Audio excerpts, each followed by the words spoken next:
meninggalkan gazebo. Kemudian beliau ini tiba-tiba ngejar saya, Mbak Sarah mau kemana? Mau kemana? Lihat dulu ini Mbak, katanya. Ya, saya enak loh Mbak, sampai nggak seperti ini. Saya speechless di situ Pak. Akhirnya saya punya rasa sabar Pak. Saya tahu bahwa kesabaran itu tidak ada batasnya. Tetapi saya sendiri sebagai manusia yang membatasi rasa sabar itu. Akhirnya saya memuncak nih, saya udah kayak nggak kuat, sampai emosi saya udah banyak di dalam. Akhirnya dari situ saya nahan Pak, nahan ngempet. Nah, muncullah kasus-kasus berikutnya Pak, kasus-kasus mengenai parkir itu. Nah, pada suatu malam beliau itu datang dari pengajian atau apa saya kurang tahu. Saya mengambil kesimpulan bahwasanya beliau datang dari pengajian karena pakai sarung lengkap ya Pak.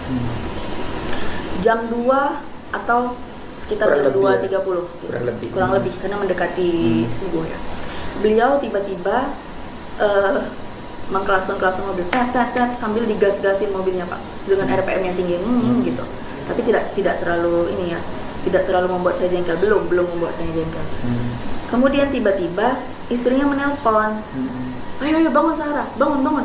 Ini kami nggak bisa masuk ke dalam ini, nggak bisa masuk ke rumah. Saya kaget Pak, karena posisi saya tidur, kemudian driver saya tidur di luar, kan tidak ada yang tidur di dalam. Itu saya kaget.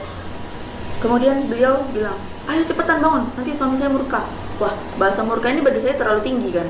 Bagi saya sebagai orang awam, bukan orang tasawuf. Dari situ saya kayak, wah sabar. Yang buat saya lama untuk keluar rumah, karena saya harus memasang softland, kemudian nyari kacamata Pak. Karena saya nggak bisa jalan, sekarang saya tidak bisa melihat kan. Kemudian beliau itu, ya ini, langsung ke gazebo saya. Membangunkan anak-anak atau tidak saya kurang paham, tapi menurut anak-anak dibangunkan tetapi tidak seperti yang dikatakan oleh yang ada di podcast.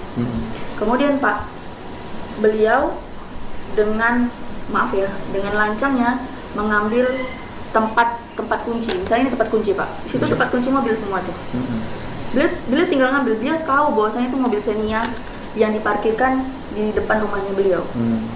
Kemudian kunci Xenia itu dinyalakan mobilnya, dan beliau gas dengan RPM yang tinggi di jam 2 malam, di tengah kesunyian malam. Beliau gas ada 5 menitan.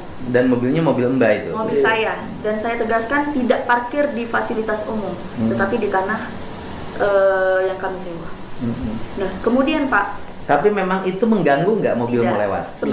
Saya jujur ya Pak ya, sebagai, bukan saya sombong, mohon maaf, sebagai orang yang bisa bawa mobil, itu masih bisa masuk.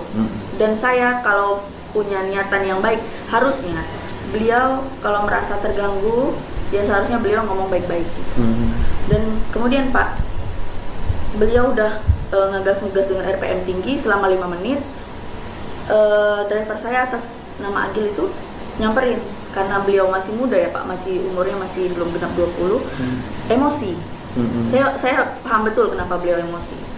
Akhirnya beliau masuk ke dalam mobil sebelah kiri, sebelah sopir. Apa? Kenapa kok sampai segitunya? Ada apa? Karena beliau emosi, beliau pegang ininya, bajunya begini. Ayo berhenti, jangan digas terus. Karena ini udah malam, terlalu malam. Nanti orang-orang pada bangun. Akhirnya udah dilepas. Pak Mim itu tiba-tiba mematikan mobilnya, kemudian kuncinya dibuang keluar. Ke semak-semak? Bukan semak-semak.